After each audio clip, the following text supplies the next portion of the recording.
수개월 동안 어떤 전문가도 백만장자 쌍둥이를 잠들게 하지 못했다. 쌍둥이의 울음소리는 일상이 되었고 지친 홀아버지는 이미 희망을 잃은 상태였다. 그러다 그는 새 보모를 고용했고 그녀가 그날 밤의 한 행동은 그의 심장을 뛰게 만들었다.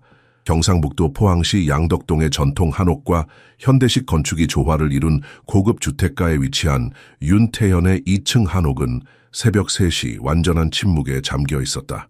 정갈하게 가꾸어진 정원과 은은하게 빛나는 연못은 겉으로 보기에 부와 행복의 환상을 만들어냈지만 그것은 집안의 어두운 현실과는 극명한 대조를 이루고 있었다.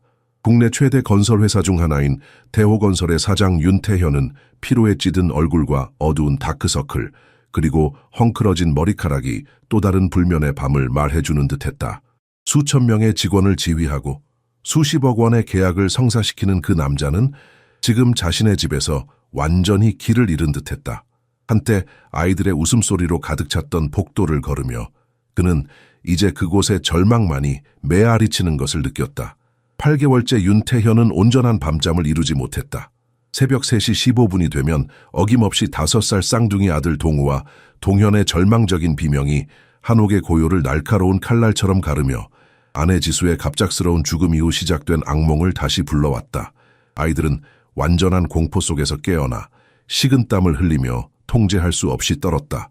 마치 진짜 유령이 한때 행복했던 집의 어두운 복도를 따라 그들을 쫓아오는 것을 본 것처럼 태현은 자신이 마주하게 될 장면을 이미 예상하며 계단을 뛰어 올랐다. 영웅 캐릭터들로 꾸며진 방에는 2개의 작은 침대가 완전히 비어 있었고 바닥에 흩어진 이불은 보이지 않는 악마와의 밤중 전투의 흔적 같았다. 동우와 동현은 공부 책상 아래에 숨어 서로를 필사적으로 끌어안고 있었다. 그들의 상처받은 영혼의 깊은 곳에서 우러나오는 듯한 강렬함으로 울고 있었다. 아빠, 아빠, 그 여자가 또 왔어요. 동우가 흐느낌 사이에 겨우 말했다. 떨리는 손으로 닫혀있는 창문을 가리키며 엄마들을 데려가는 검은 여자요. 동현이 떨리는 목소리로 덧붙였다. 엄마처럼 우리도 데려가려고 했어요. 아이들의 눈에 비친 공포는 너무나 생생하고 강렬해서 태현은 매일 밤 자신의 가슴이 산산이 부서지는 것을 느꼈다. 동현은 너무 심하게 떨고 있어서 태현은 아들이 경련을 일으키는 것이 아닌가 하는 생각까지 들었다. 아이들을 안아주려고 다가갈 때마다 그들은 더욱 움츠러들었다.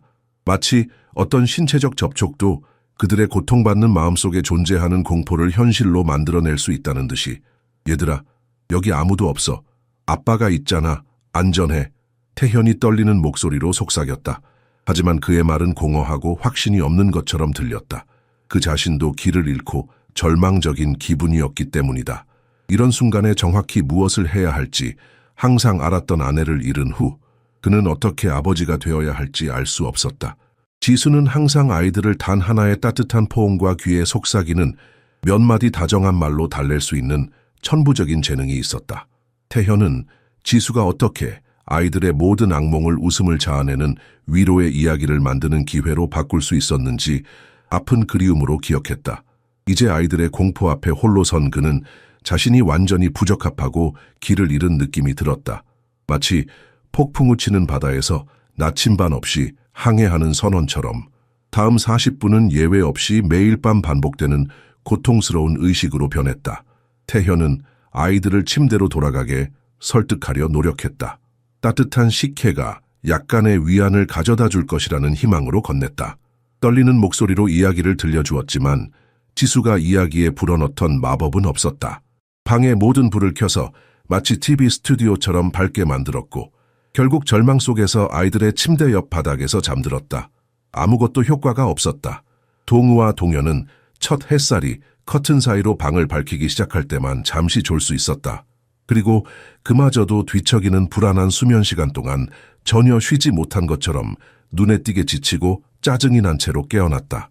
육체적, 정신적 피로는 모든 가족에게 대가를 치르게 하고 있었다. 끝이 보이지 않는 피로, 짜증, 두려움의 악순환을 만들어내고 있었다. 아침 6시 태현은 부엌에서 차를 끓이고 있을 때 계단을 내려오는 발소리를 들었다. 장순옥, 지난 4개월 동안 고용했던 5번째 보모였다. 60세의 이 여성은 훌륭한 추천서와 서울의 부유한 가정에서 아이들을 돌본 20년의 경험을 가지고 왔다.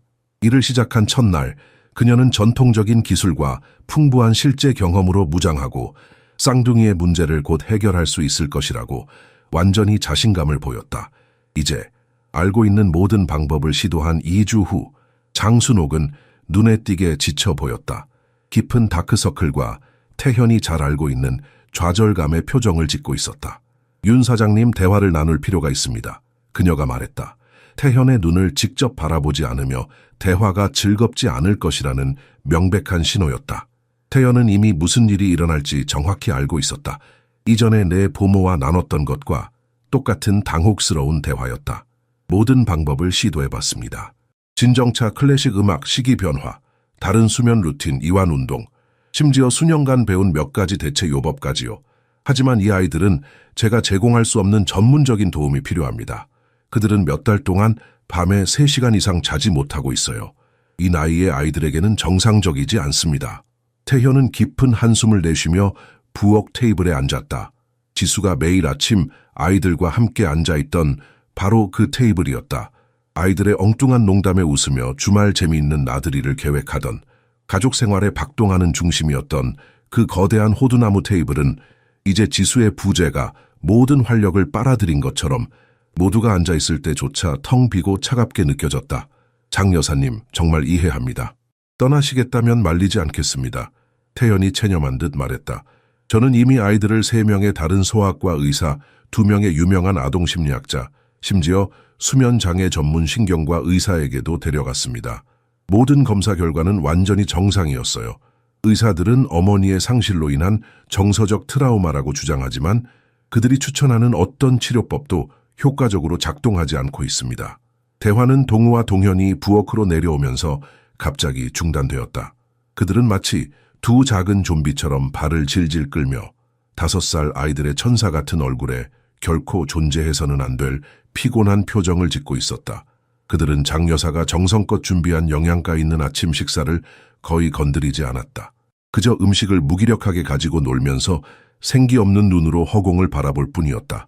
태현은 아이들을 관찰하며 다시 한번 가슴이 찢어지는 것을 느꼈다. 불과 8개월 전만 해도 집 안곳곳을 뛰어다니며 맑은 웃음소리로 모든 공간을 채웠던 활기차고 에너지 넘치는 아이들이 아니었다. 장순옥은 그날 아침 사직했다. 쌍둥이에 설명할 수 없는 야간 공포를 다루지 못했던 자격 있는 부모들의 계속 늘어나는 목록에 합류했다. 태현은 다시 혼자가 되었다.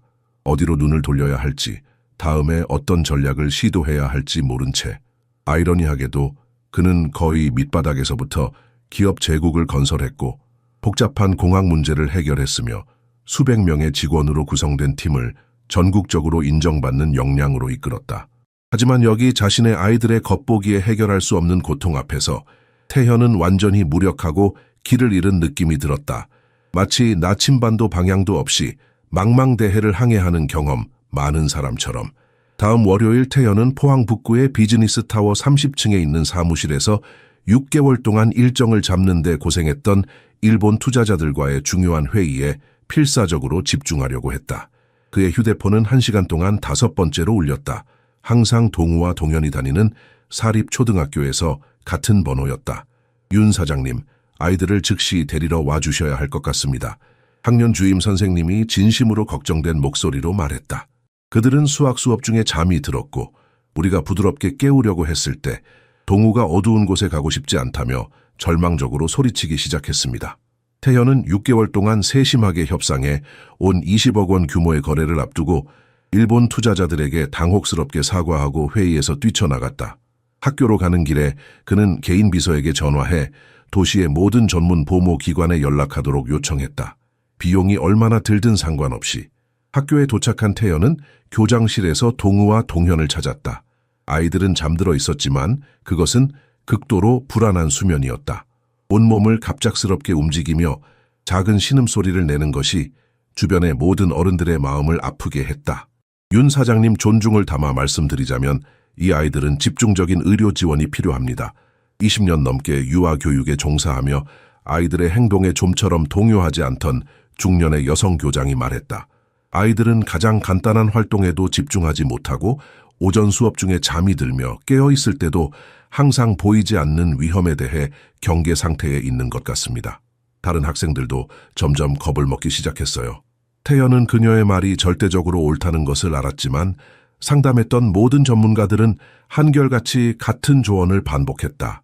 정서적 트라우마가 자연스럽게 치유될 때까지 인내심을 갖고 시간을 주어야 한다는 것이었다. 차 안에서 집으로 가는 동안 동우가 태현의 피를 얼어붙게 만드는 질문을 했고 그는 차를 갓길에 세울 수밖에 없었다. 아빠, 엄마는 잠들어서 돌아가신 거예요. 동현이 형의 생각을 파괴적인 아이 논리로 이어갔다. 그래서 우리가 엄마처럼 죽지 않으려고 잠을 자면 안 되는 거죠? 태현은 아이들이 그런 끔찍한 연관성을 만들었을 수도 있다는 것을 고려하지 못했기 때문에 손이 통제할 수 없이 떨리기 시작했다. 지수는 폐색전증으로 인해 잠을 자던 중 갑자기 사망했다. 얘들아, 엄마는 잠을 자서 돌아가신 게 아니에요. 태현이 설명하려 했지만 말이 혼란스럽고 서둘러 나왔다. 그는 5살 아이들이 적절히 이해할 수 있는 방식으로 그런 복잡한 주제를 어떻게 접근해야 하는지 고통스럽게 깨달았다. 엄마는 의사들이 미처 발견하지 못한 심각한 병이 있었어요. 잠을 자는 것은 완전히 안전해. 너희들은 항상 평생 잠을 자왔고 나쁜 일은 전혀 일어나지 않았잖아. 하지만 동우는 확신에 찬 모습으로 고개를 가로저었다. 아니에요, 아빠. 우리가 자면 그 검은 여자가 우리를 데리러 와요. 그녀는 엄마를 데려갔고 우리도 데려갈 수 있어요. 그날 밤 태현은 점점 커지는 절망감을 반영하는 과감한 결정을 내렸다. 그는 거실에 임시 침대를 마련하고 아이들과 함께 자기로 결정했다.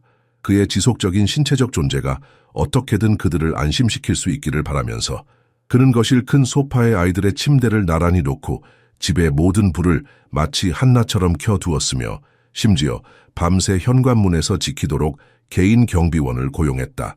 쌍둥이가 외부의 위협적인 존재에 대한 두려움을 가지고 있다면 태현은 그들이 보호받고 안전하다고 느끼도록 절대적으로 모든 것을 하려 했다.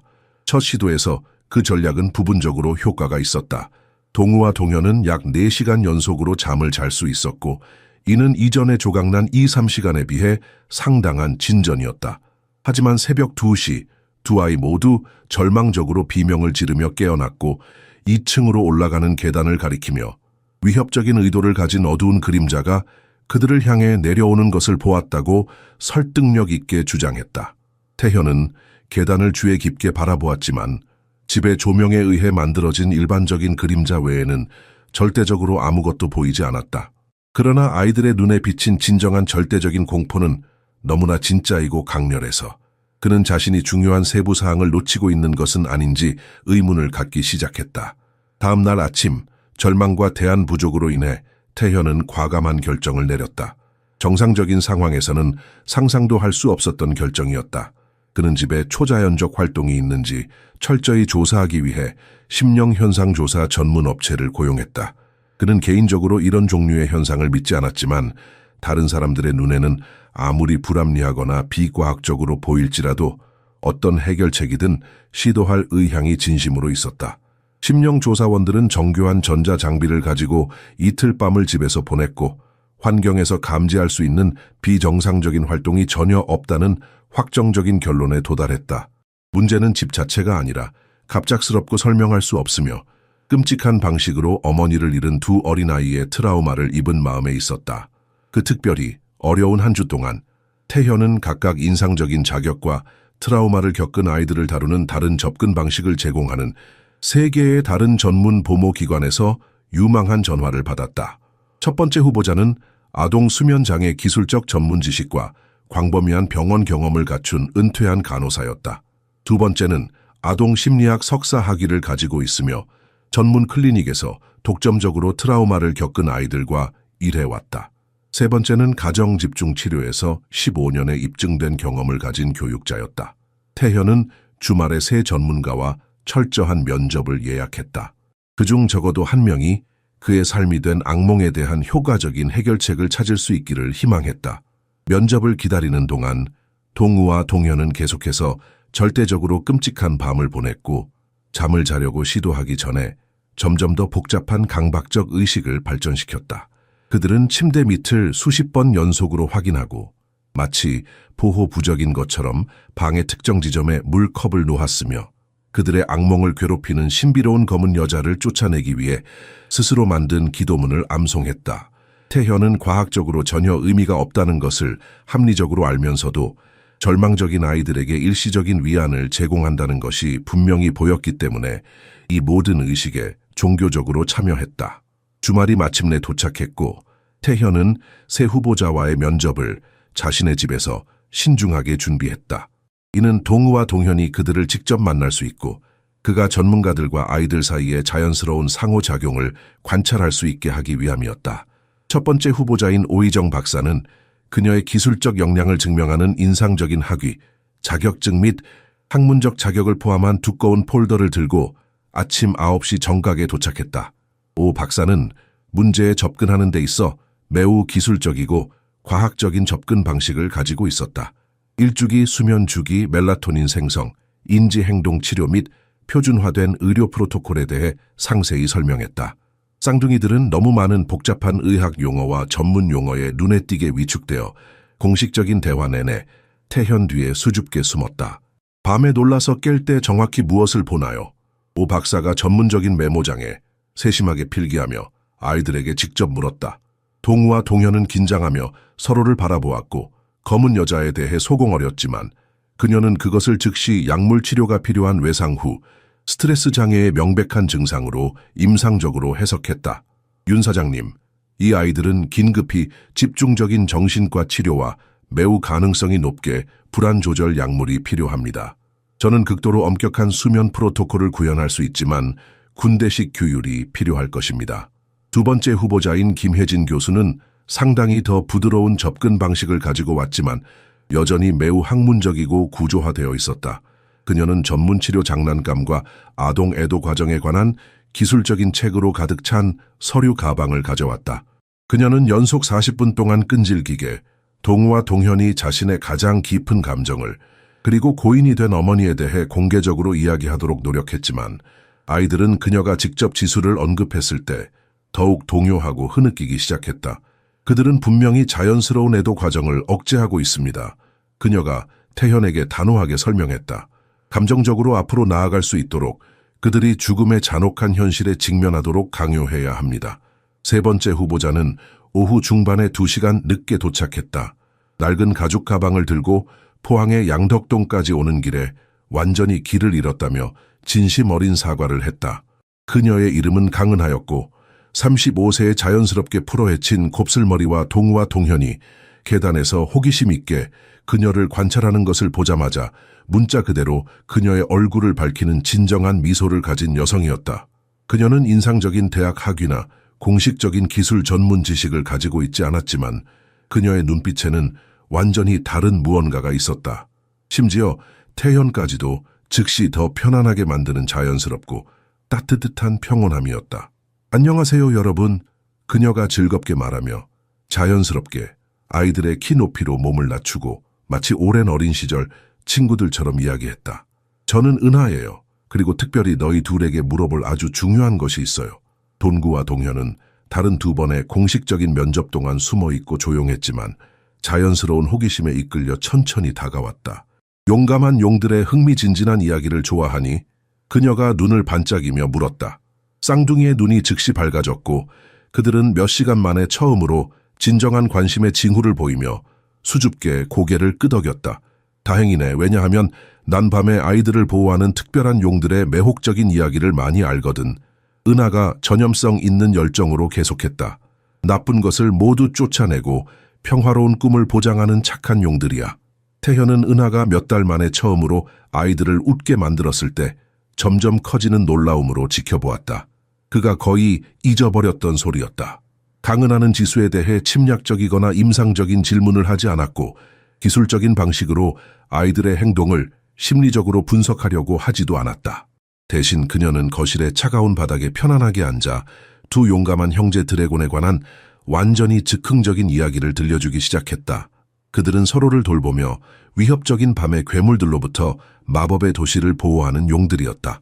동우와 동현은 이야기에 완전히 매료되어 자발적으로 바닥에 그녀 옆에 앉았고 심지어 보호자 용들과 그들의 영웅적인 모험에 대해 관심 있는 질문까지 했다.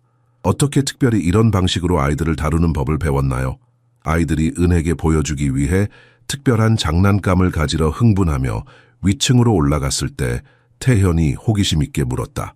저는 전통적인 학문적 배경이 없어요. 그녀는 완전한 정직함으로 대답했다. 하지만 어머니가 심하게 아프신 후에 제 5명의 어린 동생들을 돌보며 자랐어요. 때로는 아이들에게 복잡한 의학적 설명이 필요한 것이 아니라 단순히 진정으로 안전하고 진심으로 사랑받는다고 느끼는 것이 필요하다는 것을 실제로 배웠어요. 그리고 아이들이 너무 무서워할 때 우리는 두려움을 직접 대항하지 않아요. 우리는 두려움보다 감정적으로 더 강한 무언가를 찾아요. 은하는 자연스럽게 경상도의 여러 소도시에서 여러 가정의 보모로 일했다고 말했다. 항상 특별히 중요한 정서적 어려움을 가진 아이들과 함께였다.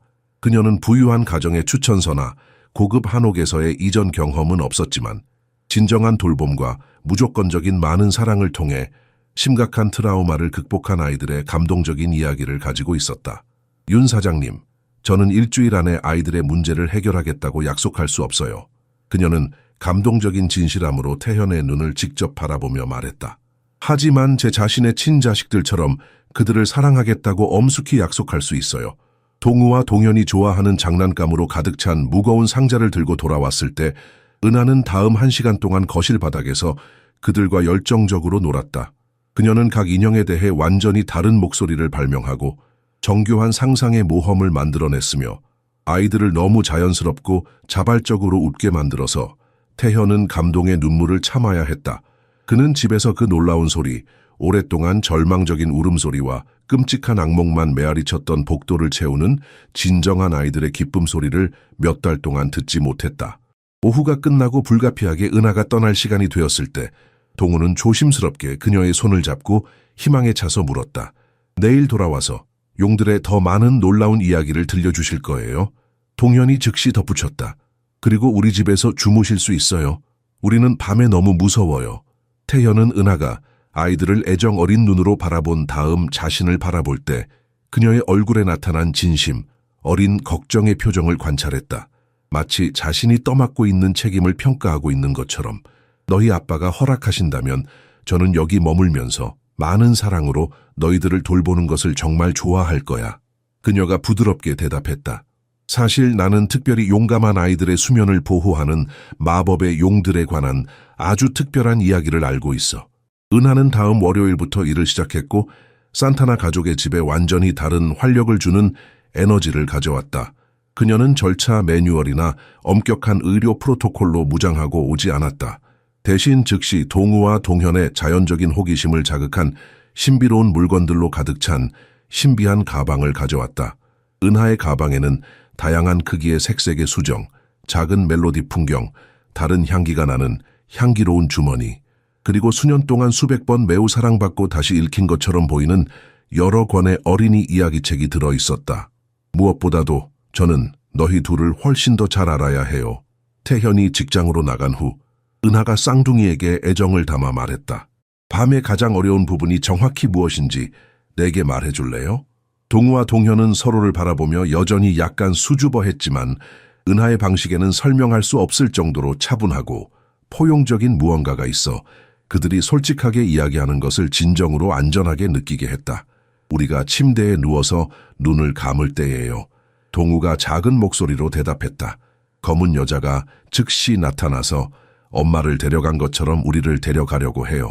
은하는 아이들이 말하는 것을 중단하거나 즉시 교정하려고 하지 않고 완전하고 집중된 관심으로 들었다. 그녀는 기술적으로 죽음, 애도 또는 심리적 트라우마에 대해 이야기하지 않았다. 대신 그녀는 실용적이고 건설적인 질문을 했다. 하루 중 어떤 특정 순간에 가장 안전하다고 느끼나요? 엄마와 함께 했을 때 정말 행복하게 해주었던 것은 무엇인가요? 이 아름다운 집에서 가장 좋아하는 것은 무엇인가요? 대답은 중요한 측면을 드러냈다. 동우와 동현은 신체적으로 함께 있을 때 보호받는다고 느꼈고 지수가 일요일 아침에 특별한 호떡을 만들어줄 때를 좋아했으며 정원에서 새들이 지저귀는 것을 보며 평화를 느꼈다. 그럼 거기서부터 시작하자. 은하가 밝게 미소 지으며 말했다.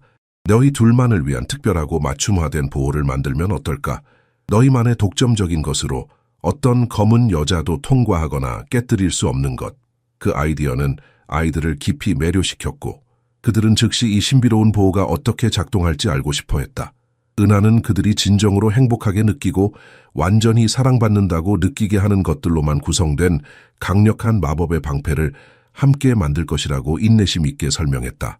첫 근무 주 내내 은하는 미묘하지만 중요한 변화를 아이들의 일상에 구현했다. 항상 절대적으로 아무것도 강요하지 않고 그녀는 방에 차갑고 흰 조명을 상당히 더 아늑하고 위안을 주는 환경을 만드는 따뜻한 황색 조명으로 대체했다.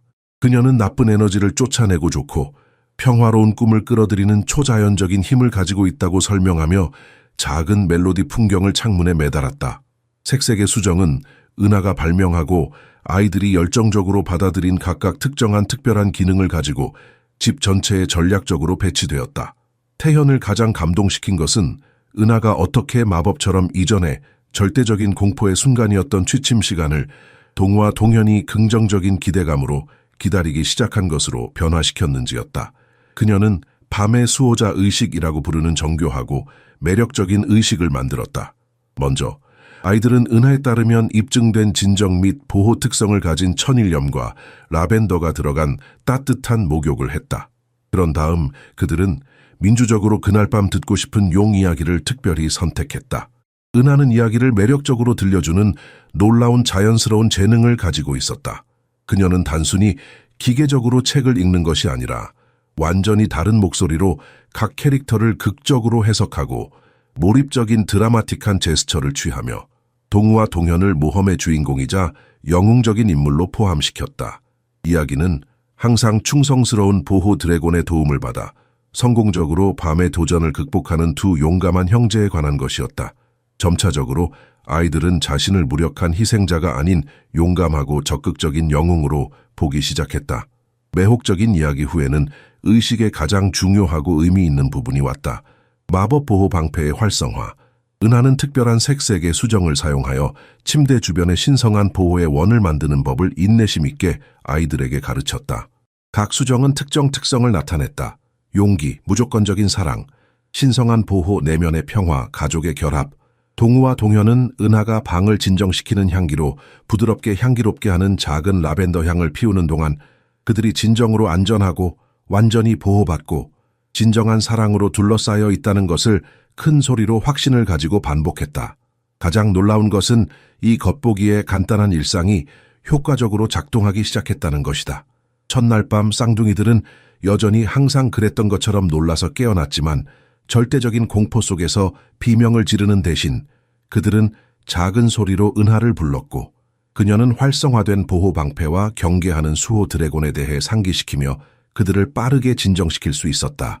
둘째 날 밤 그들은 5시간 연속으로 잠을 잤다. 셋째 날 밤 그들은 6시간 연속으로 잠을 잘 수 있었다. 태현은 자신의 눈으로 목격하고 있는 것을 거의 믿을 수 없었다. 어떻게 이것을 해내고 있는 거죠? 태현은 첫 주가 끝날 무렵 무언가 특별한 일이 일어나고 있다는 것이 절대적으로 분명해졌을 때 은에게 물었다. 이전에 아이들을 도우려고 시도한 모든 사람들은 입증된 과학적 방법, 인정된 학문적 치료법, 처방된 약물을 사용했어요. 당신은 색색의 수정과 용에 관한 어린이 이야기를 사용하고 있는데 완벽하게 작동하고 있어요. 은하는 진정한 단순함으로 미소 지으며 직접적으로 대답했다. 때로는 가장 발전된 과학도 진정한 사랑만이 치유할 수 있는 것을 치유할 수 없어요. 동우와 동현은 그들의 트라우마에 대한 더 많은 기술적 분석이 필요한 것이 아니었어요. 그들은 안정감과 통제감을 회복하는 것이 긴급히 필요했어요. 은하는 비결은 특별히 수정이나 의식 자체에 있는 것이 아니라 아이들이 자신의 정서적 보호를 구축하는 데 적극적으로 참여하고 있다는 근본적인 사실에 있다고 지혜롭게 설명했다. 이해할 수 없는 무언가의 수동적인 희생자가 되는 대신 그들은 자신의 극복 이야기의 적극적인 영웅이 되었다. 아이가 진정으로 강력하고 완전히 보호받는다고 느낄 때 두려움은 자동적으로 힘을 잃어요. 그녀가 확신을 가지고 말했다. 그리고 그녀가 도전을 극복할 수 있는 능력을 진정으로 믿는 누군가가 있을 때 그녀는 불가능해 보이는 일을 해낼 수 있어요. 다음 몇 주 동안 동우와 동현의 변화는 태현뿐만 아니라 아이들과 함께 생활하는 모든 사람들에게 절대적으로 놀라운 것이었다. 학교에서 선생님들은 아이들이 수업 중에 상당히 더 집중하고 새로워진 열정으로 활동에 참여하며 쉬는 시간에 다시 친구들과 즐겁게 놀기 시작했다고 언급했다. 교장은 태현에게 직접 전화하여 아이들의 행동의 인상적인 개선에 대해 축하하고 그들이 어떤 혁명적인 치료를 받고 있는지 구체적으로 물어보았다. 은하는 산타나 가족의 일상에서 부모 이상의 존재가 되었다. 그녀는 아이들을 위해 특별한 아침 식사를 준비했고 항상 식사를 작은 재미있는 모험으로 변화시키는 창의적인 놀이적 요소를 가미했다. 화요일은 황금 드래곤의 호떡의 날이 되었다. 호떡을 비늘 모양으로 예술적으로 만들어 황금꿀과 함께 제공했다. 목요일은 용감한 기사들의 아침 식사가 되었다. 중세 방패 모양으로 자른 토스트와 다채로운 과일 스무디를 제공했다. 태현은 이러한 특별한 순간에 참여하기 위해 일찍 퇴근하기 시작했다. 몇 개월 만에 처음으로 그는 동우와 동현이 진정으로 잘 보살핌을 받고 행복하다는 것을 알았기 때문에 중요한 사업 회의에 완전히 집중할 수 있었다. 한 달이 지난 후 태현은 출장을 위해 제주도로 떠나야 했다. 은하가 집에 있었기 때문에 그는 처음으로 아이들에 대한 걱정 없이 출장을 갈 수 있었다. 그러나 제주도에 머무는 동안 그는 쌍둥이가 얼마나 은에게 의존하게 되었는지 깨닫기 시작했다. 그들은 화상통화에서 은에 대해서만 이야기했고 그들의 마법 보호 수정과 용 이야기에 대해 열광적으로 이야기했다. 태현은 은에게 깊은 감사함을 느끼면서도 아이들이 다른 성인 여성에게 지나치게 애착을 형성하고 있는 것은 아닌지 약간의 불안함을 느꼈다. 특히 그들이 이미 어머니를 잃은 후였다. 그가 집에 돌아왔을 때 그는 이런 생각을 은에게 조심스럽게 표현했다. 윤 사장님, 완전히 이해합니다. 은하가 진지하게 대답했다. 아이들이 저에게 건강하지 않은 의존성을 발전시키지 않도록 항상 주의하고 있어요. 제가 하는 모든 일은 그들에게 자신의 힘을 깨닫도록 가르치는 것이에요. 저는 그들이 의지하는 지팡이가 아니라 그들이 자신의 날개를 찾도록 돕는 안내자가 되려고 노력하고 있어요. 그녀의 말은 태현에게 깊은 안도감을 주었다. 은하는 단순히 일시적인 문제 해결사가 아니라 아이들의 장기적인 정서적 회복을 진정으로 신경 쓰는 사람이었다. 그러나 모든 것이 완벽하게 진행되고 있는 것은 아니었다. 한 추운 겨울밤 태현이 늦은 회의에서 돌아왔을 때 그는 은하가 아이들의 방 밖에서 불안한 표정으로 서 있는 것을 발견했다. 무슨 일이에요? 그가 속삭였다. 아이들이 악몽을 꾸었어요. 은하가 낮은 목소리로 설명했다. 오랜만에 처음이에요. 제가 그들을 진정시켰지만 두 아이 모두 같은 꿈을 꾸었다고 말했어요. 검은 여자가 그들의 창문 밖에서 그들을 노려보고 있었대요. 악몽이 돌아왔군요. 태현이 한숨을 내쉬었다. 그렇지 않다고 생각해요. 은하가 말했다. 이전과는 달라요. 그들은 겁에 질리지 않았어요. 실제로 동우는 수정이 그들을 보호해서 여자가 들어올 수 없었다고 말했어요. 그들은 두려워하지 않았어요. 그들은 자랑스러워했어요. 다음 날 아침 식탁에서 태현은 아이들에게 꿈에 대해 물었다. 그들의 대답은 그를 놀라게 했다. 검은 여자는 더 이상 무섭지 않아요, 아빠. 동현이 쾌활하게 말했다. 은하 누나가 우리에게 우리가 용사라고 말했어요. 그리고 용사들은 괴물을 물리치는 거래요. 맞아요. 동우가 덧붙였다. 우리는 이제 우리 마음속에 용이 있어요. 그리고 용은 불을 뿜어서 나쁜 꿈들을 모두 불태울 수 있어요. 태현은 아이들을 지켜보며 가슴이 따뜻해지는 것을 느꼈다. 그들의 눈에서 빛나는 자신감은 완전히 새로운 것이었다. 그것은 단순히 두려움의 부재가 아니었다. 그것은 용기의 존재였다. 그날 저녁 그는 은에게 다가갔다. 당신이 아이들에게 해준 모든 일에 정말 감사해요. 제가 어떻게 보답해야 할지 모르겠어요. 은하는 부드럽게 미소 지었다. 보상이 필요 없어요, 윤 사장님. 저는 단지 제가 좋아하는 일을 하고 있을 뿐이에요. 그리고 그녀는 잠시 망설였다. 솔직히 말하자면 저도 많은 것을 얻고 있어요. 제 어머니가 아프셨을 때 저는 어린 나이에 많은 책임을 떠맡았어요. 저는 어린 시절을 제대로 보내지 못했어요. 동우와 동현과 함께 있으면 저는 마치 제가 놓친 그 즐거움의 일부를 되찾는 것 같아요. 태현은 은하를 새로운 시각으로 바라보았다. 그녀는 단순히 아이들을 돌보는 사람이 아니었다. 그녀는 자신의 상처를 가지고 있는 복잡한 인간이었다. 그리고 어쩌면 그녀가 아이들을 치유하는 과정에서 그녀도 자신을 치유하고 있었던 것일지도 모른다. 크리스마스가 다가오면서 태현은 특별한 것을 계획하고 싶었다. 지수가 죽은 이후로 처음으로 그는 실제로 미래를 기대하기 시작했다. 동우와 동현의 밤 공포는 거의 사라졌고 그들은 학교에서 잘 적응하고 있었으며 집은 다시 웃음소리로 가득 찼다. 태현은 은혜에게 휴가를 제안했다. 당신도 쉴 자격이 있어요. 가족과 함께 휴일을 보내는 게 어떨까요? 은하의 표정이 변했다. 사실 제 가족은 대부분 안동에 있지만 저는 몇 년 동안 그들과 함께 휴일을 보내지 않았어요. 왜죠? 태현이 물었다. 은하는 잠시 침묵했다. 제 아버지와 저는 의견 차이가 있었어요. 그는 제가 서울대학에 진학해서 의사나 변호사가 되기를 원하셨어요. 제가 시골에서 아이들을 돌보는 일을 선택했을 때 그는 그것이 제 잠재력의 낭비라고 생각하셨죠. 태현은 놀랐다. 하지만 당신은 이 일에 타고난 재능이 있어요. 당신이 동우와 동현의 삶에 얼마나 큰 변화를 가져왔는지 아버지께서 아신다면 제 아버지는 성공을 다르게 측정해요. 은하가 슬프게 미소 지었다. 그에게는 지위와 부가 중요해요. 저에게는 행복과 의미가 중요하죠. 태연은 이 계기가 은혜에게 뭔가를 돌려줄 기회라고 생각했다. 그는 비밀리에 안동에 있는 은하의 가족에게 연락했다. 처음에 그녀의 아버지 강병구는 냉담했지만 태현이 은하가 그의 아이들의 삶에 가져온 변화에 대해 설명하자 노인의 태도가 부드러워지기 시작했다. 제 딸이 정말 그런 일을 했나요? 그가 물었다. 그의 목소리에 자부심의 흔적이 묻어났다. 네, 그녀는 기적을 일으켰어요. 태현이 대답했다. 그녀가 없었다면 제 아이들은 아직도 밤마다 비명을 지르고 있을 거예요. 크리스마스 이브에 태현은 은혜에게 크리스마스 트리 장식을 돕도록 부탁했다. 그들이 거실에서 일하고 있을 때 초인종이 울렸다. 제가 볼게요. 태현이 말했다. 그는 문을 열었고 그곳에는 강변구와 그의 아내 그리고 은하의 5명의 남동생들이 서 있었다. 그들의 팔에는 선물이 가득했고 얼굴에는 불확실한 미소가 있었다. 은하는 거실에서 나와 문간에서 얼어붙었다. 아버지, 어머니, 은하야. 강병구가 말했다. 그의 목소리는 평소보다 부드러웠다. 내 고용주가, 아니, 내 친구가 우리에게 연락했단다.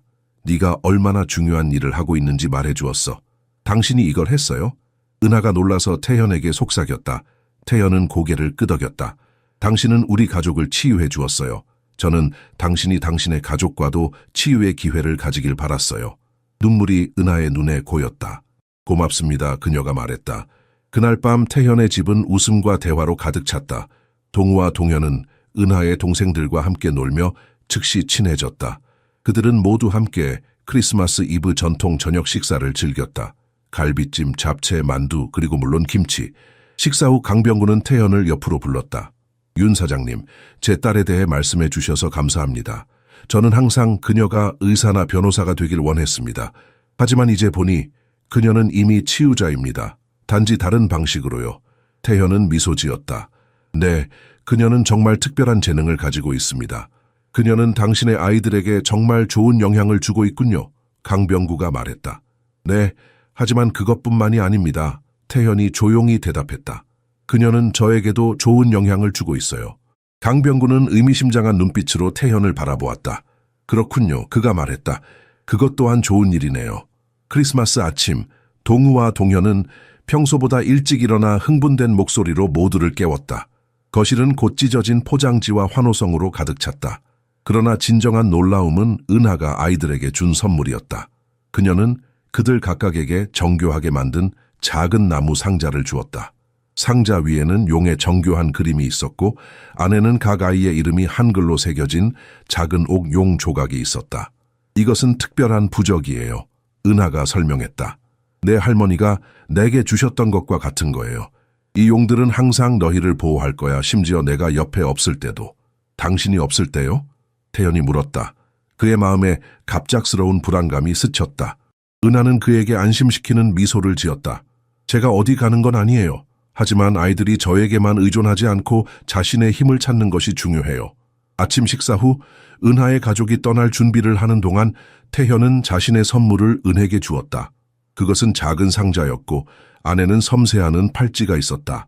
한 면에는 2마리의 작은 용이 새겨져 있었고 다른 면에는 영원한 감사함을 담아라는 문구가 새겨져 있었다. 너무 아름다워요. 은하가 속삭였다. 팔찌를 손목에 대보며.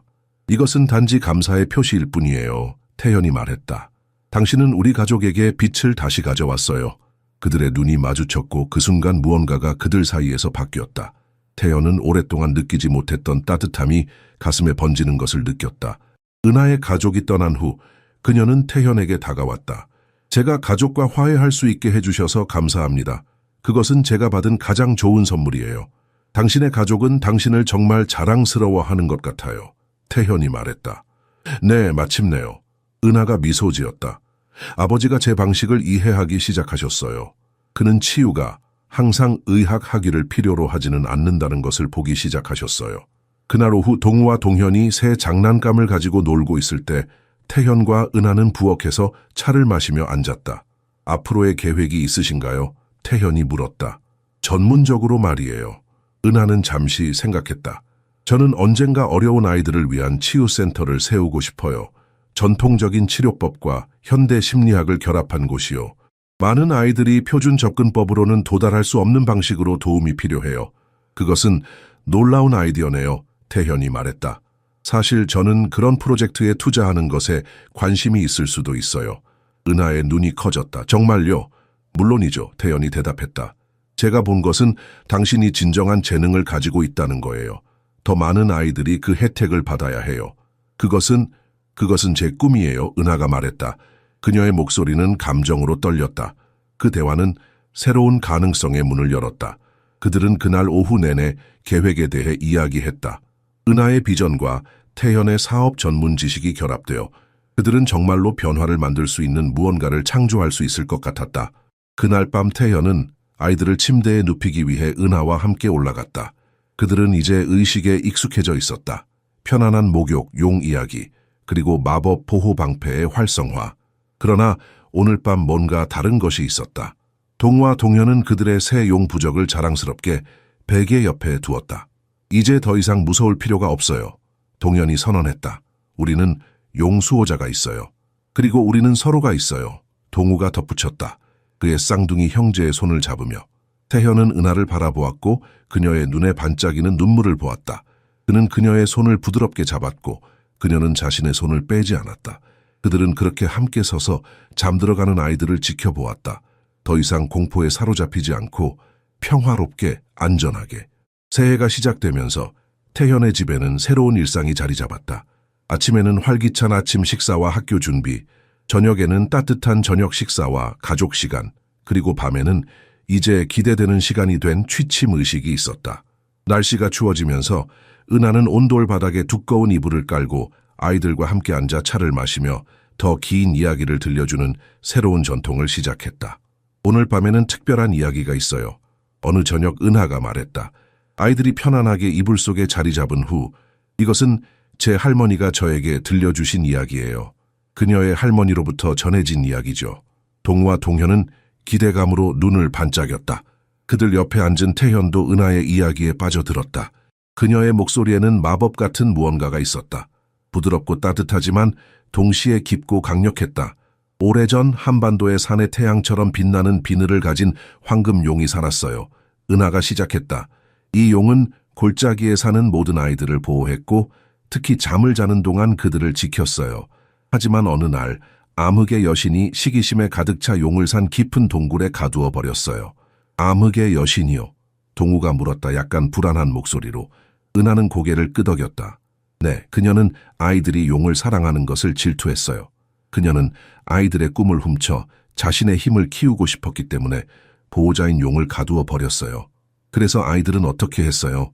동현이 물었다. 이야기에 완전히 빠져들어. 처음에는 아이들은 너무 무서워서 밤에 잠을 자지 못했어요. 은하가 계속했다. 그들은 암흑의 여신이 그들의 꿈을 훔치러 올까봐 두려웠어요. 하지만 그때 한 현명한 할머니가 아이들에게 비밀을 알려주었어요. 무슨 비밀이었어요? 두 쌍둥이가 동시에 물었다. 할머니는 아이들에게 용이 사실 영원히 갇힌 것이 아니라고 말했어요. 용의 정신은 모든 아이의 마음속에 작은 불꽃으로 살아있다고요. 그리고 그 불꽃이 충분히 밝아지면 용은 다시 깨어날 수 있다고 했어요. 태현은 은하의 이야기가 단순한 동화가 아니라는 것을 깨달았다. 그것은 깊은 의미를 가진 은유였다. 그는 은하를 새로운 경외심으로 바라보았다. 할머니는 아이들에게 그 불꽃을 키우는 방법을 가르쳤어요. 은하가 이야기를 계속했다. 용기 있는 행동을 할 때마다 친절을 베풀 때마다, 두려움에 맞설 때마다 불꽃은 더 밝아진다고 했어요. 그래서 아이들은 용감해졌어요. 태현이 물었다. 자신도 모르게 이야기에 끌려 들어가. 은하는 그에게 따뜻한 미소를 지었다. 네, 그들은 매일 작은 용기 있는 행동을 하기 시작했어요. 어두운 방에 혼자 들어가기, 무서운 꿈 후에 다시 잠들기, 울고 있는 친구를 위로하기, 그리고 놀랍게도 그들은 밤의 꿈속에서 황금용의 모습을 보기 시작했어요. 용이 돌아왔어요? 동현이 흥분된 목소리로 물었다. 여러분이 충분히 용감하다면 용은 항상 돌아와요. 은하가 대답했다. 의미심장한 눈빛으로 아이들을 바라보며. 암흑의 여신은 용을 영원히 가둘 수 없었어요. 왜냐하면 진정한 용기는 항상 두려움보다 강하기 때문이에요. 이야기가 끝났을 때 동우와 동현은 생각에 잠겨 있었다. 그들은 자신의 옥용 부적을 만지작거렸다. 우리도 마음속에 용의 불꽃이 있어요? 동우가 마침내 물었다. 물론이지. 은하가 확신을 담아 대답했다. 그리고 너희 둘의 불꽃은 이미 매우 밝게 빛나고 있어. 암흑의 여신이 너희 둘을 두렵게 하지 못하는 이유가 바로 그거야. 하지만 가끔 우리는 여전히 무서워요. 동현이 인정했다. 용감하다는 것은 두려움이 없다는 뜻이 아니에요. 은하가 부드럽게 설명했다. 용감하다는 것은 두려움을 느끼면서도 계속 나아가는 거예요. 그것이 바로 너희 둘이 하고 있는 일이에요. 태현은 목이 메는 것을 느꼈다. 은하의 단순한 이야기가 아이들에게 심오한 진실을 전달하는 방식은 경이로웠다. 그녀는 공포와 상실에 대한 복잡한 심리적 개념을 아이들이 이해하고 받아들일 수 있는 형태로 변환했다. 설날이 다가오면서 태현은 회사 일을 줄이고 더 많은 시간을 가족과 보내기로 결정했다. 그는 지난 몇 달 동안 얼마나 많은 것을 놓쳤는지 깨달았다. 아이들이 자라는 모습, 그들의 작은 승리와 발전, 그리고 그들의 눈에서 다시 돌아온 빛. 어느 추운 겨울 저녁, 아이들이 자고 난 후 태현과 은하는 따뜻한 주방에서 전통 수정과를 마시며 앉아 있었다. 창밖으로는 눈이 조용히 내리고 있었고 부엌은 계피와 귤 껍질의 향기로 가득했다. 은하 씨, 태현이 망설이며 시작했다. 당신에게 물어볼 게 있어요. 네? 그녀가 대답했다. 따뜻한 컵을 양손으로 감싸며. 지금까지 우리 집에서 일한 지 거의 3개월이 되었네요. 아이들은 당신을 사랑하고 당신 덕분에 엄청난 변화를 겪었어요. 그런데 그는 잠시 멈추었다. 네? 은하가 재촉했다. 호기심 어린 눈으로 그를 바라보며.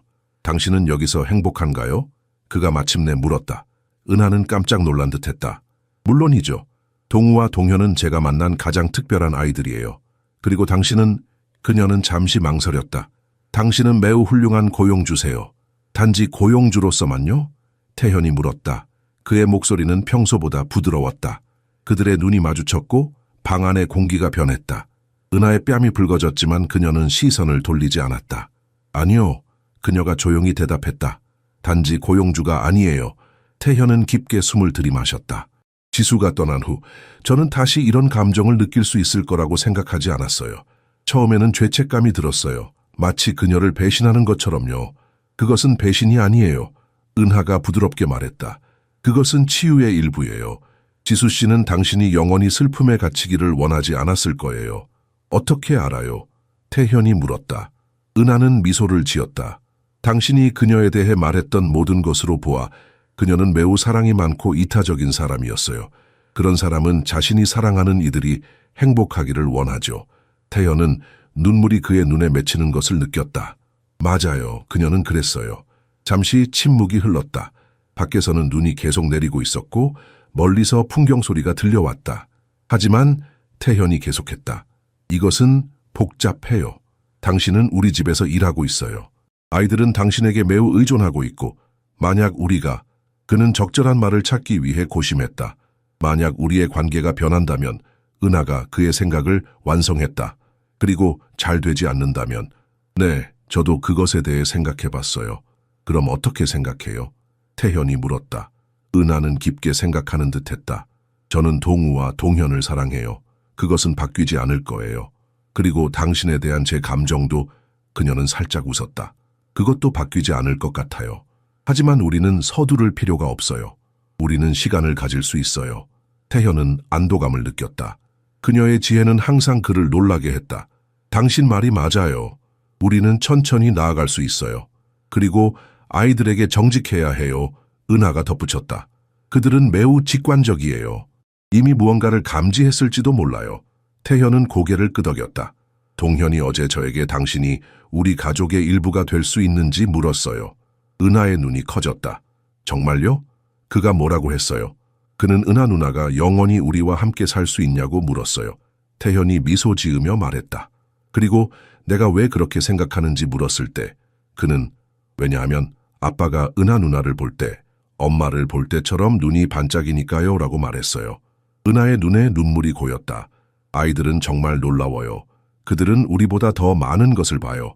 봄이 포항의 산과 바다에 다가오면서 태현의 집에도 새로운 시작의 기운이 감돌았다. 동우와 동현은 완전히 변화된 아이들이었다. 그들은 더 이상 공포에 사로잡힌 작은 영혼들이 아니라 자신감 넘치고 행복한 5살 쌍둥이였다.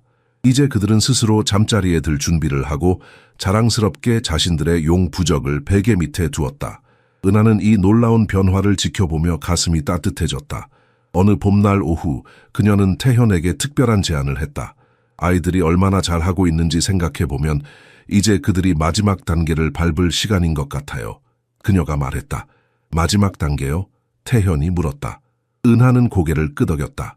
그들은 이제 두려움을 극복했어요. 하지만 그들은 여전히 그 경험을 완전히 이해하지 못했어요. 그들은 여전히 왜 그들의 어머니가 떠났는지, 그리고 그것이 그들에게 무엇을 의미하는지 완전히 이해하지 못해요. 태현은 눈살을 찌푸렸다. 하지만 그들은 너무 어려요. 죽음의 개념을 어떻게 이해할 수 있을까요? 아이들은 우리가 생각하는 것보다 더 많이 이해해요. 은하가 부드럽게 말했다. 그들은 단지 그것을 처리할 도구가 필요할 뿐이에요. 제가 그들이 이해할 수 있는 방식으로 도울 수 있어요.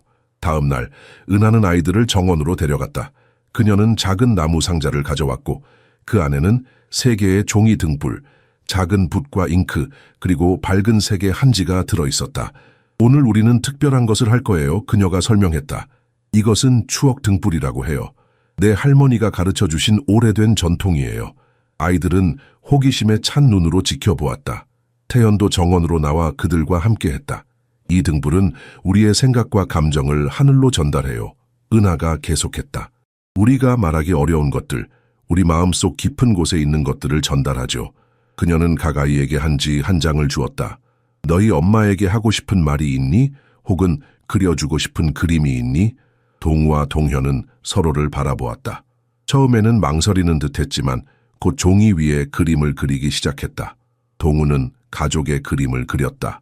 그와 그의 형제, 아버지, 그리고 하늘에 있는 어머니. 동현은 심장 모양을 그리고 그 안에 사랑해요 엄마라고 썼다. 태현도 자신의 종이에 무언가를 썼다. 그의 손이 약간 떨렸지만 그의 눈에는 결의가 보였다. 모두가 끝냈을 때 은하는 그들에게 종이를 조심스럽게 접어 작은 등불 안에 넣는 방법을 보여주었다. 그런 다음 그들은 함께 정원 끝으로 갔고 그곳에서 은하는 작은 초를 등불 안에 조심스럽게 놓았다. 준비됐니? 그녀가 물었다. 아이들은 고개를 끄덕였다. 그들의 눈은 기대감으로 빛났다.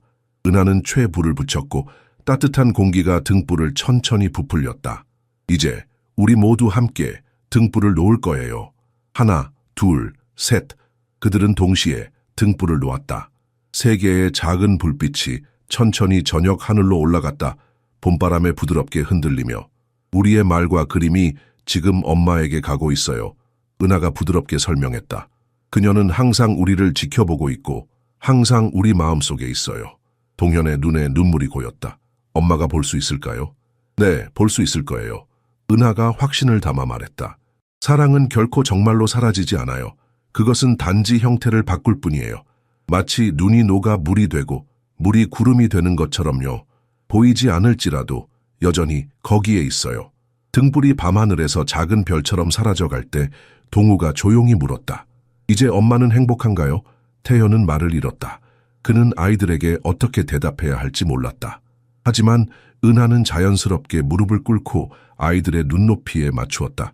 너희 엄마는 너희가 행복할 때 행복해요. 그녀가 따뜻하게 말했다. 오늘 밤 너희가 그녀에게 보낸 사랑은 그녀를 매우 행복하게 만들었을 거예요. 동현의 얼굴에 미소가 번졌다. 그럼 우리는 매일 행복해야 해요. 그래야 엄마도 행복할 수 있어요. 태현은 가슴이 뭉클해지는 것을 느꼈다.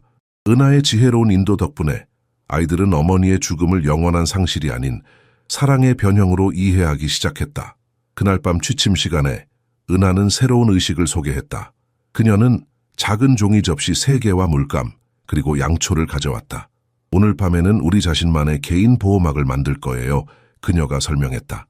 이것은 우리가 가장 사랑하는 것들, 우리에게 힘을 주는 것들을 기억하는 방법이에요. 그녀는 아이들에게 종이 접시에 그들에게 안전함과 행복을 주는 것들을 그리거나 써보라고 권했다. 동우는 가족, 그의 좋아하는 책, 그리고 그의 용 부적을 그렸다. 동현은 바다, 그의 형제, 그리고 별이 빛나는 하늘을 그렸다. 이제 이 접시를 침대 옆에 놓고 양초를 켤 거예요. 은하가 말했다. 양초는 우리의 보호막이 활성화되었다는 것을 의미해요. 우리가 잠들기 전에 우리는 이 모든 사랑과 보호가 우리를 감싸고 있다고 상상할 거예요. 아이들은 열정적으로 의식에 참여했다. 양초의 따뜻한 빛이 벽에 춤추는 그림자를 만들었고 방은 평화로운 기운으로 가득 찼다. 다음 날 아침 아이들은 흥분해서 깨어났다. 은하 누나, 저는 엄마를 꿈에서 봤어요. 동우가 기쁘게 외쳤다. 엄마는 금색 옷을 입고 있었고 우리에게 웃고 있었어요. 저도 엄마를 꿈에서 봤어요. 동현이 놀라워하며 말했다. 엄마는 저에게 용감하다고 말했어요. 은하는 태현을 바라보았고 그들은 이해의 눈빛을 교환했다. 아이들은 마침내 그들의 슬픔을 변형시키기 시작했다. 그들은 어머니와의 새로운 관계를 형성하고 있었다. 물리적 존재가 아닌 사랑과 기억을 통한 관계. 다음 주에 태현은 동우와 동현의 학교에서 부모 상담을 위해 불려갔다. 그는 나쁜 소식을 기대하며 긴장했지만 대신 놀라운 소식을 들었다. 윤 사장님, 지난 몇 달 동안 아이들의 변화가 놀라워요. 담임교사 송 선생님이 말했다. 그들은 이제 수업에 완전히 참여하고 친구들과 잘 어울리며 심지어 학급 활동에서 리더십을 보이기 시작했어요. 정말요? 태현이 놀라서 물었다. 송 선생님은 고개를 끄덕였다. 특히 동현이는 큰 변화를 보였어요. 지난주에 새 학생이 첫날에 울었을 때 동현이가 그 아이에게 다가가 용 그림을 그려주면서 용은 네가 용감할 때 나타나라고 말해주었어요. 태현은 가슴이 따뜻해지는 것을 느꼈다. 은하의 가르침이 단순히 악몽을 멈추는 것 이상의 효과를 발휘하고 있었다. 그것은 아이들에게 삶의 지혜와 공감 능력을 가르치고 있었다. 그날 저녁, 태현은 은에게 학교에서 있었던 일을 이야기했다. 그녀의 눈이 자랑스러움으로 빛났다. 그들은 놀라운 아이들이에요. 그녀가 말했다. 그들은 단지 치유되는 것이 아니라 그들의 경험을 통해 더 강하고 현명해지고 있어요. 태현은 은하의 손을 잡았다. 그것은 다 당신 덕분이에요. 은하는 고개를 저었다. 아니에요. 그 힘은 항상 그들 안에 있었어요. 저는 단지 그들이 그것을 발견하도록 도왔을 뿐이에요. 여름이 포항의 해변을 따뜻하게 뜨기 시작하면서 태현의 가족에게는 중요한 날이 다가왔다. 다음 주 지수의 일주기 추모일이었다. 태현은 이 날이 아이들에게 어떤 영향을 미칠지 걱정이 되었다. 그들이 다시 악몽에 시달리게 될까? 그들의 공포가 돌아올까? 그는 은하와 그의 걱정을 나누었다. 어떻게 이 날을 아이들에게 설명해야 할지 모르겠어요. 은하는 잠시 생각했다. 우리는 이 날을 슬픔의 날이 아닌 기념과 축하의 날로 만들 수 있어요. 지수 씨의 생명과 사랑을 축하하는 날로요. 어떻게요? 태현이 물었다. 제가 아이디어가 있어요. 은하가 대답했다. 다음 날, 은하는 아이들과 함께 특별한 프로젝트를 시작했다. 그녀는 큰 한지 등불을 가져왔는데 이번에는 날려보내는 것이 아니라 집에 두기 위한 것이었다. 그녀는 또한 사진, 색종이, 그리고 작은 장식품들을 가져왔다. 우리는 지수 엄마를 위한 기억 등불을 만들 거예요. 그녀가 설명했다. 우리가 그녀에 대해 사랑하는 모든 것, 그녀가 우리에게 가르쳐준 모든 것을 담을 거예요. 동우와 동현은 이 아이디어에 흥분했다. 그들은 즉시 어머니의 사진을 골라내기 시작했다. 태현도 참여했고 그의 서랍에서 오랫동안 보지 않았던 사진들을 꺼냈다. 웨딩 사진, 아이들이 태어났을 때의 병원 사진, 가족 휴가 사진들. 그들은 함께 등불을 장식했다. 아이들은 지수에 대한 추억과 생각을 적은 작은 쪽지를 접어서 등불 안에 넣었다. 태현은 아내가 가장 좋아했던 시의 구절을 썼다. 은하는 등불 바깥쪽에 아름다운 꽃 무늬를 그렸다. 이제 우리는 이 등불을 현관에 놓을 거예요. 은하가 말했다. 그리고 매일 밤 우리는 작은 LED 촛불을 그 안에 켤 거예요. 그래서 지수 엄마의 사랑의 빛이 항상 집을 밝힐 수 있도록요. 추모일 전날 밤 태현은 잠을 이루지 못했다. 그는 지수에 대한 생각으로 가득 찼다. 그녀의 웃음, 그녀의 목소리, 그녀의 따뜻한 존재감. 슬픔의 파도가 그를 덮쳤고 그는 조용히 흐느꼈다. 갑자기 그의 방문이 부드럽게 열렸다. 은하가 들어왔다. 그녀의 눈에는 걱정이 가득했다. 괜찮아요? 그녀가 속삭였다. 태현은 고개를 저었다. 내일 어떻게 강해질 수 있을지 모르겠어요. 아이들을 위해. 은하는 그의 옆에 앉았다. 강한 것은 슬픔을 느끼지 않는 것이 아니에요. 강한 것은 슬픔을 느끼고도 계속 나아가는 거예요. 당신의 슬픔을 아이들에게 보여주는 것은 괜찮아요. 그것은 그들에게 자신의 감정을 건강하게 표현하는 방법을 가르칠 거예요. 그녀의 말은 태연에게 깊은 위안을 주었다. 그는 오랫동안 감정을 억누르고 있었다. 아이들 앞에서 강한 모습을 보여주기 위해. 하지만 어쩌면 그것이 그들에게 잘못된 메시지를 보내고 있었을지도 모른다. 추모일 아침, 태연과 아이들, 그리고 은하는 함께 바닷가로 갔다. 지수는 바다를 사랑했고 그들은 그녀의 영혼을 기리기 위해 그곳에 가기로 결정했다. 그들은 모래사장에 작은 제단을 만들었다. 지수의 사진, 그녀가 좋아했던 꽃, 그리고 그녀가 아이들을 위해 만들었던 작은 종이학들. 태현은 지수에 대한 추억을 나누기 시작했다. 그들이 어떻게 만났는지, 그녀가 얼마나 친절하고 웃음이 많았는지, 그녀가 얼마나 아이들을 사랑했는지. 말하는 동안 그는 울기 시작했다. 동우와 동현도 눈물을 흘렸다. 하지만 그것은 이전처럼 절망적인 울음이 아니었다. 그것은 사랑과 그리움의 울음이었다. 추모식이 끝난 후 그들은 조용히 집으로 돌아왔다. 태연은 아이들이 이날 어떻게 반응할지 여전히 걱정했지만 그의 걱정은 곧 놀라움으로 바뀌었다. 동우와 동현은 슬펐지만 그들의 슬픔은 이제 평화와 이해로 부드러워졌다. 저녁 식사 후 그들은 거실에 모여 지수의 기억 등불 주위에 앉았다. 은하는 동우와 동현에게 특별한 제안을 했다. 오늘 밤에는 특별한 꿈 의식을 해보는 게 어떨까요? 그녀가 물었다. 우리가 잠들기 전에 우리는 지수 엄마에게 우리가 그녀를 얼마나 사랑하는지 그리고 우리가 괜찮다는 것을 알려주는 메시지를 보낼 수 있어요. 그러면 어쩌면 그녀가 우리 꿈에 찾아올지도 몰라요. 아이들은 이 아이디어에 열광했다. 그들은 모두 함께 앉아 눈을 감고 지수에게 보내고 싶은 생각과 느낌에 집중했다. 태현은 마음속으로 그녀에게 그가 그녀를 얼마나 사랑하는지 그리고 아이들이 얼마나 잘 지내고 있는지 말했다. 그날 밤 태현은 오랫동안 깨어 있었다. 창밖의 별들을 바라보며 그는 은하가 옆에 와서 앉는 것을 느꼈다. 생각이 많으신가요? 그녀가 부드럽게 물었다. 태현은 고개를 끄덕였다. 오늘은 제가 예상했던 것과는 다른 날이었어요. 저는 고통스러울 거라고 생각했지만 대신 어떤 평화를 찾았어요. 그것이 바로 치유의 과정이에요. 은하가 말했다. 우리는 고통을 없애는 것이 아니라 그것과 함께 살아가는 법을 배워요. 그것을 우리 이야기의 일부로 받아들이는 거죠. 그들은 조용히 함께 앉아 있었다. 손을 잡고. 그 순간 태현은 마침내 이해했다. 지수를 잃은 것은 항상 그의 일부가 될 것이다. 하지만 그것이 새로운 사랑과 행복을 찾는 것을 막지는 않을 것이다. 은하 씨, 그가 마침내 말했다. 당신이 우리 가족에게 해준 모든 것에 어떻게 감사해야 할지 모르겠어요. 은하는 미소를 지었다. 사실 저도 당신에게 감사해요. 당신은 저에게 가족을 주셨어요. 당신과 아이들은 제 삶에 새로운 의미를 가져다 주었어요. 우리 함께 앞으로도 계속 나아갈 수 있을까요? 태연이 물었다.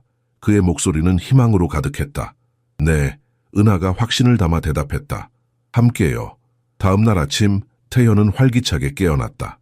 그는 아이들의 방으로 가서 그들이 아직 잠들어 있는지 확인했다. 그러나 그들의 침대는 비어 있었다. 순간적인 공포가 그를 덮쳤지만 곧 아래층에서 들려오는 웃음소리를 들었다. 그는 부엌으로 내려갔고 동우와 동현이 은하와 함께 아침 식사를 준비하는 모습을 발견했다. 그들은 함께 호떡을 만들고 있었다. 지수가 일요일 아침마다 만들어주던 것과 똑같은 레시피로. 아빠, 동우가 외쳤다. 우리는 엄마가 꿈에 나타났어요. 엄마는 우리에게 엄마의 특별한 호떡 레시피를 가르쳐 주셨어요. 맞아요, 동현이 덧붙였다. 엄마는 우리에게 행복하다고 말했어요. 그리고 우리를 항상 사랑한다고요. 태현은 은하를 바라보았다.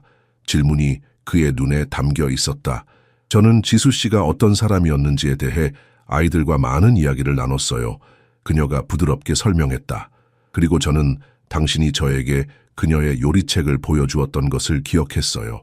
호떡 레시피는 가족의 최애라고 표시되어 있었죠. 태현의 눈에 눈물이 고였다. 은하는 아이들이 어머니와의 연결을 유지할 수 있는 방법을 찾아주었다. 그녀는 지수를 대체하려고 하지 않았다. 대신 그녀는 지수의 기억과 사랑이 계속해서 가족 안에 살아있을 수 있도록 도왔다. 동우가 갑자기 물었다. 은하 누나, 당신은 이제 영원히 우리와 함께 있을 거예요? 은하는 태연을 바라보았고 그는 미소를 지었다. 그러길 바라요. 그가 말했다. 저도요. 은하가 대답했다. 그녀의 눈은 사랑으로 빛났다. 동우와 동현은 기쁨의 함성을 질렀고 그들은 모두 웃음으로 부엌을 가득 채웠다. 창문을 통해 들어오는 따뜻한 여름 햇살이 그들을 비추었고 한때 어둠과 두려움으로 가득 찼던 집은 이제 다시 한번 사랑과 희망 그리고 새로운 시작의 집이 되었다.